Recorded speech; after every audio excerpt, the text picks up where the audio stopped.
when you reference nurturing in organisations and growth, is that growth from a personal point of view or a professional point of view? Well, it's both, because if the person grows personally and they also adopt the mission of the organisation that they're working for, they're therefore going to want to obtain the mission of the organisation, and they're going to use the skills that they're developing personally to aid them to do that. So coaches, organisational coaches, even though so they end up doing kind of personal stuff, but that's to get that employee on track so then they'll get good results for the company. Or leave. Or leave, And oftentimes it will cause them to leave. The difficulty in an organisation is who fits and for how long, because most people will join an organisation and then outgrow it, because the power of an organisation has got some standards of behaviour and we adhere to those, but then it also limits you into who you are and who you can be.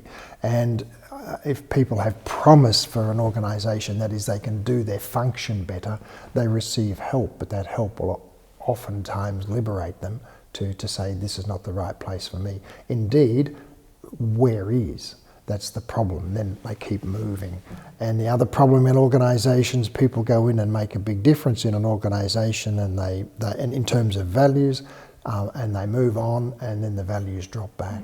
So it becomes a feeling of futility within an organisation, and the power has to be who you are, not what you can put into a vacuum called an organisation that when you leave sucks everything out again. Having worked in an organisation, it's a very difficult place to grow. There are so many different levels of evolution, there are so many different levels of desire of why a person is there. So many people are there just to obtain a wage every week. So many other people are there just to grow their superannuation. So they will always be saying, don't rock the boat, because they want to stay until the end of their 30 years or whatever it is.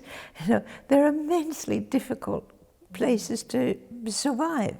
So really, for people who are positive and want self-growth in an organisation, I think you'll be there for a short time. You'll learn some skills that will be positive skills to take forward, and you leave, because it's a little bit like being in a prison. I had exposure to a person in our early days in an organisation who said, it was a gentleman, my goal is to become chief executive of a government department, and my methodology to get there is that I will never make a mistake, which means I'll never make a decision. He got there by never doing anything that could be wrong. And got his superannuation. He did. That translates into their private life. So what we have is someone who won't make a mistake anywhere. In your private life, that means stymied and boring. And learning nothing new. Nothing new. Nothing. You're learning nothing. No. And it's so sad that a bureaucracy keeps promoting someone simply because they've done nothing wrong, which means they've done nothing. And you put that into life. Yeah. And that's the sad part, because that person has an influence on how people lead their life. This is the most frightening part, is that person gets to the head of a department, and that person decides policy for society. That's the frightening part. It's really scary.